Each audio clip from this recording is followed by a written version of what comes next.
Foto pelakor di profil ponsel suamiku bab 25-27. Serani Gunawan, seorang wanita yang lebih memilih bercerai daripada terus dikhianati oleh Agung suaminya, serta diperlakukan tidak baik oleh mertua dan kakak iparnya. Selama berjuang menyelamatkan dirinya dari segala kejahatan, Serani dibantu oleh dua pria tampan dan kaya raya. Bagaimana akhir kisah cinta Serani Gunawan? Apakah ia dapat menemukan cinta sejatinya? Jangan lupa komen, like, dan subscribe ya. Terima kasih. Bab 25. Luar biasa perusahaanmu, Pras. Aku membuka percakapan. Ya, Elni, semua berkat kerja kerasku selama ini, sahut Pras dengan bangganya, seraya pura-pura membetulkan dasi. Sera, apakah kamu sudah membuat keputusan untuk perjodohan ini? Maaf, aku tidak bisa membicarakannya saat ini. Perusahaanku sedang dalam masalah. Aku sengaja memancing Pras. Masalah apa? Apa yang bisa aku bantu? Sepertinya ada yang ingin membuatku bangkrut, jawabku tegas seraya memperhatikan respon dari laki sok tampan ini. Oh, iya, kalau begitu aku akan kirim orang-orangku untuk menyelidikinya. Pras memandangku dengan cemas. Tersirat rasa khawatir dari wajahnya. Entahlah, sebaiknya saat ini untuk urusan intern perusahaanmu jangan dicampuri oleh orang luar. Apa maksudmu? Sanggahku. Pras hanya tersenyum miring. Apakah yang dia maksud orang luar itu adalah Arif? Aku jadi pusing. Kenapa mereka berdua ini justru saling mencurigai? Jangan percaya penuh pada siapapun, Sera. Dunia bisnis itu kejam. Orang terdekatmu bisa menjadi musuh dalam selimut. Pras memandangku lebih dekat, menatap dalam manik mataku. Beberapa saat kami pun saling tatap. Kenapa ada sesuatu yang berdesir di dalam sini? Sungguh luar biasa pesona laki di hadapanku ini. Aku bergerak mundur beberapa langkah. Khawatir nanti lupa diri. Sebaiknya aku segera pulang. Pras, sepertinya sudah sangat sore. Aku pulang ya. Sera, disinilah dulu. Belum terlalu sore. Sebentar. Pras menyalakan musik, kemudian mengeluarkan beberapa minuman dari lemari pendingin dan menuangkan ke gelas untukku.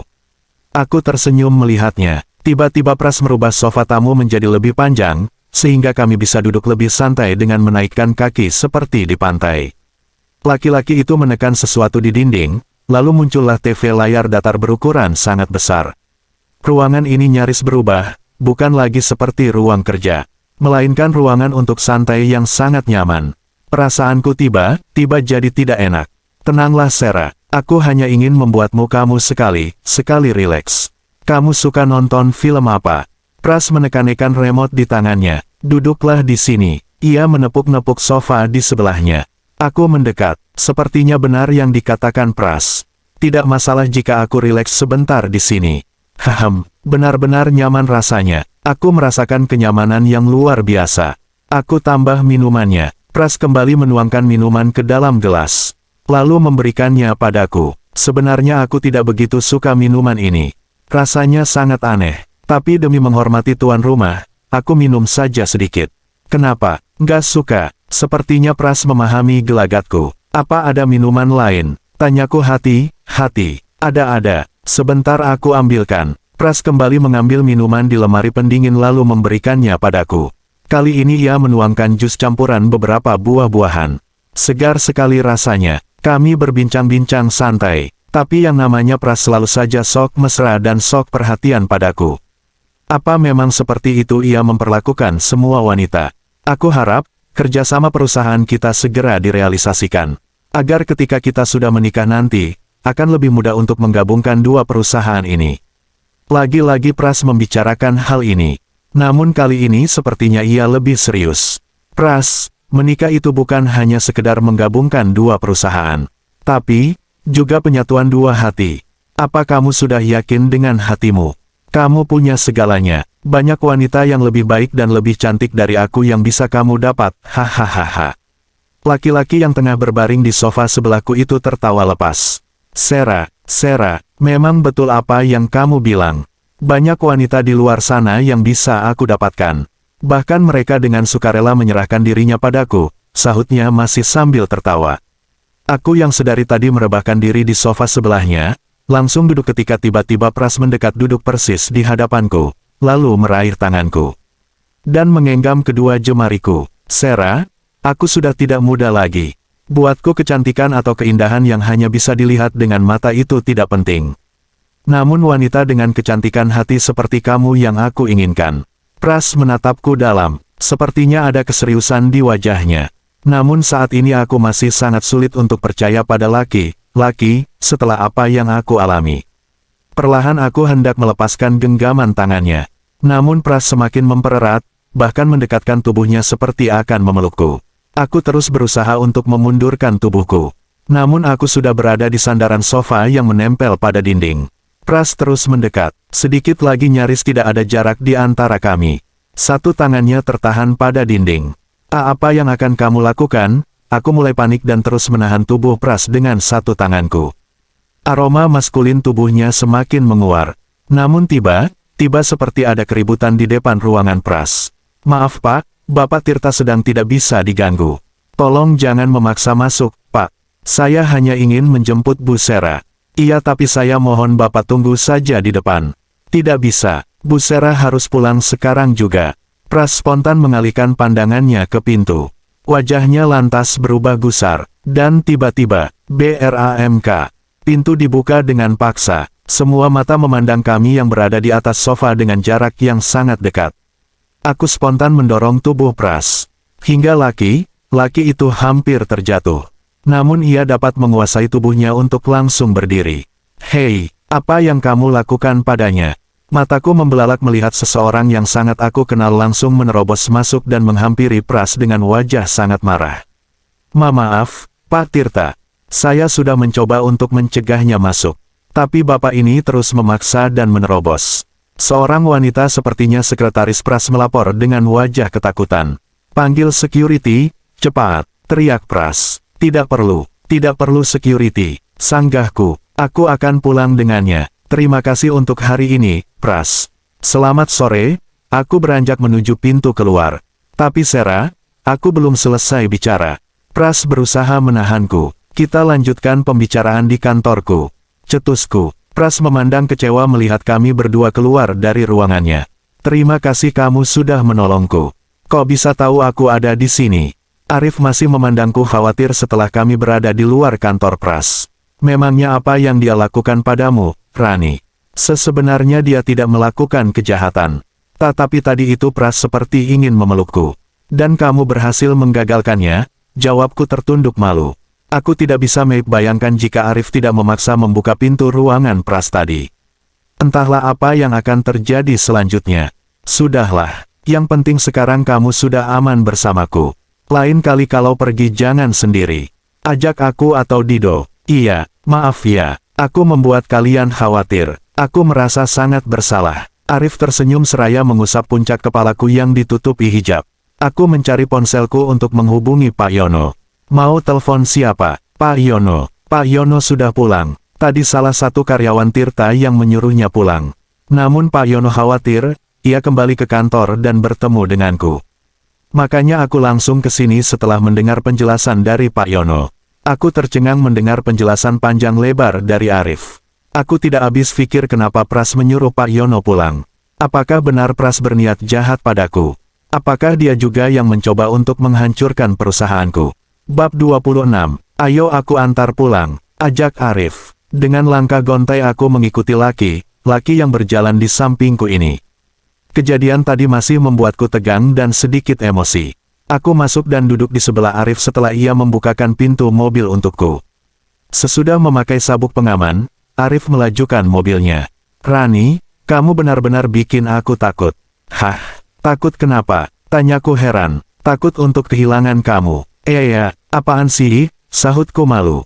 Kamu tahu nggak, ada penemuan baru bahwa bumi itu tidak bulat, ujar Arif dengan wajah serius. Ah masa sih, kok aku nggak dengar? Tanyaku bingung, karena sejak ketemu kamu, bumi berubah menjadi bentuk hati. Hahaha, ya ampun Arif. Aku tersenyum malu tanpa berani melihat wajahnya. Tiba-tiba hatiku menghangat, entah perasaan apa ini. Ran, kamu tahu nggak malam apa yang paling indah?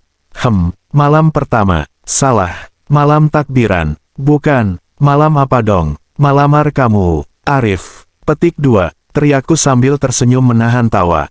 Gitu dong, jangan tegang lagi, sekali lagi Arif mengusap puncak kepalaku, hingga hijabku sedikit berantakan. Ya benar, aku menjadi lebih rileks dan mulai lupa dengan kejadian tadi.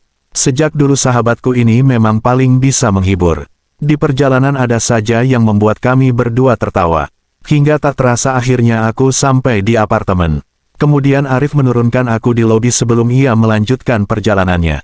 Bunda, aku kesepian tinggal di sini. Kita kapan pindah lagi ke rumah nenek? Giska bersandar manja padaku ketika kami sedang menonton televisi. Ke rumah nenek, Giska yakin akan tinggal di sana lagi setelah kejadian kemarin itu. Anak perempuanku satu-satunya ini terdiam. Bukan aku ingin menjauhkannya dari neneknya. Namun, aku tidak terima jika anakku diperlakukan semena-mena di sana. Giska di sana banyak teman dan bisa mengaji bareng teman-teman, Bunda. Maaf, Bu, sepertinya Giska kurang betah tinggal di sini. Setiap hari ia banyak melamun, papar Biksum. Kasihan sekali Giska, anakku ini menjadi korban karena kesalahan kami orang tuanya. Sepertinya aku harus mengabulkan permintaannya. Demi kebahagiaannya, tapi tidak mungkin aku kembali tinggal bersama manusia-manusia tidak punya hati itu. Sudah saatnya aku bertindak membalas perbuatan mereka selama 8 tahun padaku. Aku kembali menghubungi Cory. Cory, bagaimana dengan perubahan nama pada sertifikat rumah itu?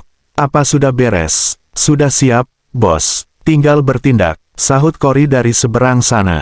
Oke, besok kirim beberapa orang ke sana dan usir mereka semua. Tegasku, beres, Bu Sera. Aku juga sudah nggak sabar melihat mereka kebingungan karena tiba-tiba ada yang menagih hutang. Karena sejak si rentenir menjual rumah itu pada kita, tidak ada lagi orang yang datang menagih. Pastinya mereka merasa keenakan kemarin-kemarin tidak ada yang datang marah-marah menagih hutang, jelas Cory. Terima kasih Cor, kamu memang bisa aku andalkan sahutku, kemudian menutup panggilan ponselku. Aku pun sudah tidak sabar sebenarnya untuk mengambil alih rumah itu. Melalui penawaran jual-beli yang cukup rumit, akhirnya aku bisa membeli rumah keluarga Mas Agung dengan harga yang wajar dari tangan rentenir itu. Rumah yang digadaikan oleh Mbak Lastri itu menimbulkan bunga yang berlipat-lipat karena berbulan-bulan mereka tidak membayar cicilannya sama sekali. Tok tok tok, masuk, untuk apa Mas Agung menghadap ke ruanganku? Dari wajahnya yang memelas, sepertinya ia ada masalah besar. Desera, aku mau minta tolong. Panggil aku Bu Sera. Sanggahku tegas. Iya Bu Sera, saya. Mau minta tolong. Ujarnya terbata. Mau minta tolong. Nggak salah. Aku tersenyum menyeringai. Lalu berdiri dengan melipat kedua tangan di depan dada. Aku mohon dek. Bu Sera. Mas Agung menangkupkan kedua tangannya di depan wajahnya. Aku nggak janji bisa bantu. Memangnya kamu mau minta tolong apa? Aku butuh uang 400 juta. Lalu, aku mohon, Bu Sera bisa meminjamkannya pada saya. Jawabnya bergetar. Pasti Cory sudah mengirim orang untuk menagih hutang ke sana pagi tadi. Laki-laki mantan suamiku ini memang tidak punya malu. Untuk apa uang segitu banyak? Untuk gundikmu yang murahan itu. Tanyaku mencoba memancing emosinya. Tapi kali ini tidak terlihat raut marah pada wajah laki-laki di hadapanku ini. Wajahnya tetap memelas seperti tadi. Bu Sera, tolong bantu aku. Jika tidak, kami akan diusir dari rumah, lirihnya. Tiba-tiba Mas Agung berlutut di hadapanku. Akhirnya aku berhasil membuatmu berlutut memohon-mohon padaku, Mas. Aku mundur dan kembali duduk di kursi. Sementara Mas Agung masih duduk berlutut tak jauh dariku. Kamu lupa, sewaktu keluargamu menghina aku, dan merendahkanku. Apa kamu juga lupa ketika ibumu yang sering mengusirku karena aku hanya menumpang di rumahmu? Maaf, kami menyesal, jawabnya tertunduk. Percuma menyesal sekarang, karena jangan harap aku akan membantu kalian. Apalagi setelah perbuatan Mbak Lastri dan ibumu pada Giska tempo hari. Mas Agung kemudian berdiri dan menghela nafas kasar. Sepertinya ia mulai kesal, berarti aksi berlututnya tadi hanya pura-pura. Jadi kamu benar-benar tidak mau membantu kami, teriaknya, hei, tolong pelankan suaramu, tegasku. Wajah laki-laki itu semakin emosi. Segera keluar dari ruanganku. Aku pun mulai tersulut emosi. Dengan wajah kesal Mas Agung melangkah keluar. Masih terdengar gerutuannya menyebut-nyebut namaku. Rasakan kamu, Mas. Karena aku sendiri yang akan mengusirmu dan keluargamu nanti. Tunggu saja sampai tiba waktu yang tepat. Tak lama kemudian Dido datang menghampiriku. Sera, kemarin kamu beli nasi Padang di mana? Aku menyuruh salah satu office girl membeli di rumah makan seberang sana. Tapi nasinya tidak jadi aku makan. Memangnya ada apa? Tanyaku penasaran. Nasi itu dimakan oleh Pak Juki penjaga kantor ini. Dan setelahnya ia muntah-muntah. Untungnya langsung dibawa ke rumah sakit dan bisa tertolong. Aku tersentak mendengar penjelasan Dido. Astagfirullahalazim, apa nasi padang itu sudah tidak layak dikonsumsi. Menurut Pak Juki nasi dan lauk ayamnya masih enak dan hangat. Sepertinya ada yang sengaja memasuki sesuatu ke dalam nasi itu. Apa? Kecurigaanku langsung tertuju pada seseorang. Namun karena tidak ada bukti, aku tidak bisa asal tuduh. Sebaiknya mulai saat ini aku harus lebih waspada. Bagaimana keadaan Pak Juki sekarang? Untuk pengobatannya pastikan ditanggung perusahaan sampai tuntas. Sekarang keadaannya sudah lebih baik. Kemungkinan 3 hari lagi sudah diperbolehkan pulang oleh dokter. Dido memberi penjelasan yang membuatku lega. Syukurlah, sahutku. Dido, aku minta mulai saat ini office girl yang bernama Lastri tidak diperbolehkan masuk ke ruanganku. Dan pindah tugaskan khusus bersih-bersih di semua kamar mandi. Tidak di dapur atau ruangan kerja. Apa lo curiga sama dia, bos? Iya, wanita itu punya alasan yang kuat untuk mencelakaiku. Segera cari masalah agar kita punya alasan untuk memecatnya. Dido mengangguk lalu keluar dari ruanganku. Bab 27. Sarah, sepertinya kita harus ikut turun tangan mengusir keluarga Agung. Sebuah pesan dari Cory baru masuk di ponselku pagi ini. Aku yang sudah bersiap akan berangkat ke kantor, terpaksa menunda sejenak. Setuju, aku memang ingin sekali mengusir mereka secara langsung. Kapan para penagih itu ke sana lagi? Pagi ini? Oke, kita ketemu di sana pagi ini. Bawa semua surat-surat penting, siap, bos. Aku menunggu Pak Yono di lobi, seraya mengirim pesan pada Dido bahwa aku datang siang hari ini. Pak, kita tidak ke kantor ya? Kita ke rumah neneknya Giska sekarang. Baik, Bu. Mobil pun melaju menuju rumah Mas Agung tak perlu waktu lama, kami pun tiba di tujuan. Pak, kita parkir di sini saja dulu ya. Mobil berhenti beberapa meter tak jauh dari rumah Mas Agung. Di depan sana aku melihat mobil Cory terparkir. Pasti Cory dan beberapa penagih sekarang berada di rumah itu. Sebaiknya aku menunggu beberapa saat, sebelum menyusul Cory ke sana. Jam masih menunjukkan pukul 7 pagi. Biasanya Mas Agung masih ada di rumah. Karena kebiasaannya berangkat ke kantor sudah siang. Pak, maju, kita masuk ke rumah itu. Mereka nampak tercengang saat melihat mobilku memasuki halaman. Terlihat wajah-wajah tegang yang menungguku turun dari mobil.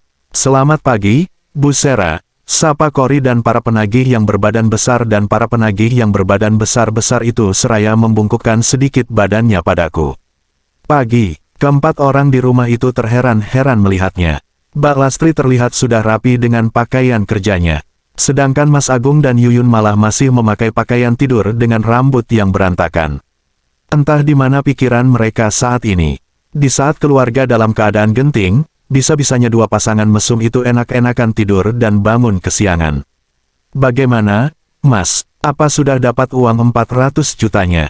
Tanyaku dengan sedikit melotot dan menaikkan alisku. Apa-apaan kamu, Dek? Kenapa malah kamu yang kesini? Katanya tadi bos para penagih ini yang akan datang langsung, tanya Mas Agung heran. Yuyun yang berdiri di sebelahnya, dengan sombongnya melipat tangan di dada dan menatapku sinis. Ya, seperti janjiku kemarin. Aku sendiri yang akan mengusir kalian dari sini. Sahutku. Mereka nampak terkejut. Apa hubunganmu dengan mereka? Tanya Mbak Lastri seraya menunjuk Cory dan para penagih. Hei Lastri, bagaimana kabarmu hari ini? Bagaimana rasanya diselingkuhi suami? Hah? Sakit bukan? Kamu tidak usah ikut campur urusanku, Sarah. Balasnya melotot padaku. Oh ya, kalau begitu cepat dong bayar utangmu yang 400 juta itu. Tegasku dengan bertolak pinggang di hadapan mantan iparku itu. Mereka menatapku cemas, dan mungkin mulai bertanya-tanya dalam hati. Kenapa, nggak mampu bayar ya? Hahaha, aku tertawa melihat wajah panik mereka. Apa urusanmu, Sarah? Jangan mentang-mentang kamu sudah kaya. Seenaknya kamu menghina kami, bentak ibu yang sedari tadi duduk di kursi teras. Orang kaya bebas dong, Bu. Daripada kalian dulu, sudah miskin tapi selalu berbuat semena-mena pada orang lain. Makanya makin miskin. Hahaha, sudah cukup Sarah. Sebenarnya apa mau kamu kesini? Apa kamu berubah pikiran untuk membantu kami meminjamkan uang itu?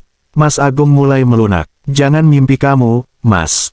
Dasar laki-laki nggak punya malu. Cory, tolong jelaskan pada mereka sekarang juga. Cory mengeluarkan sertifikat asli rumah ini dan memperlihatkan pada mereka nama pemilik yang tertera pada sertifikat itu. Keempat manusia tak punya hati dan tak punya malu itu terbelalak ketika melihat ada namaku tertera pada sertifikat sebagai pemilik sah tanah beserta rumah yang mereka tempati saat ini. Sarah, kamu tega memperlakukan kami seperti ini. Suara ibu bergetar, berbeda ketika tadi ia membentakku. Maafkan aku, Bu, ini tidak seberapa dibanding hancurnya kebahagiaan anakku satu-satunya. Juga perlakuan semena-mena kalian padaku selama 8 tahun aku tinggal di sini. Bahkan berkali-kali ibu mengusirku karena aku yang hanya menantu dan menumpang di sini. Mereka semua terdiam cukup lama. Apa mungkin mereka menyesal? Sepertinya tidak. Mungkin mereka tidak percaya dengan perlakuanku ini. Atau, mereka sedang berpikir akan tinggal di mana setelah ini. Entahlah. Jadi kamu akan mengusir kami, Sarah. Lalu bagaimana nasib kami nanti? Di mana kami akan tinggal? Tanya ibu memelas. Perlahan wanita setengah baya itu berdiri mendekati anak-anaknya. Kenapa ibu nggak minta tolong sama calon menantu yang ibu bangga-banggakan itu? Dia kan pintar segalanya. Aku melirik pada Yuyun yang dari tadi hanya diam saja. Yuyun, Agung, ini kita mau tinggal di mana? Semua ini gara-gara suamimu, Lastri. Ibu menunjuk-nunjuk wajah Mbak Lastri. Beliau mulai emosi dan panik. Lastri hanya diam tertunduk tak menjawab. Tolong beri kami waktu lagi. Mas Agung memohon padaku. Sayangnya aku tidak bisa memberikan kesempatan lagi. Segera kemasi barang-barang kalian, dan kosongkan rumah ini. Ketusku. Cory, pastikan mereka keluar hari ini. Siap, bos. Kemudian aku melangkah kembali masuk ke dalam mobil. Desera, tolong beri kami waktu. Aku mohon. Mas Agung mencoba mengikutiku yang masuk ke dalam mobil. Namun salah satu penagih yang disewa Cory berhasil mencegahnya. Ke kantor, Pak Yono mengangguk. Saat mobil keluar, aku melihat banyak tetangga yang berdiri di dekat pagar. Sepertinya mereka sangat penasaran ingin tahu keributan yang terjadi di rumah itu. Mereka tercengang-cengang melihatku tersenyum melambaikan tangan pada mereka. Hati kecilku sebenarnya tidak pernah tega memperlakukan orang lain semena-mena seperti ini. Tapi aku ingin mereka jera menyesali perbuatan mereka terdahulu. Khususnya pada mantan suamiku itu. Luka yang ia torehkan begitu dalam. Hingga membuat aku trauma untuk percaya lagi pada laki-laki. Pengkhianatan yang Mas Agung lakukan tidak hanya sekali dua kali.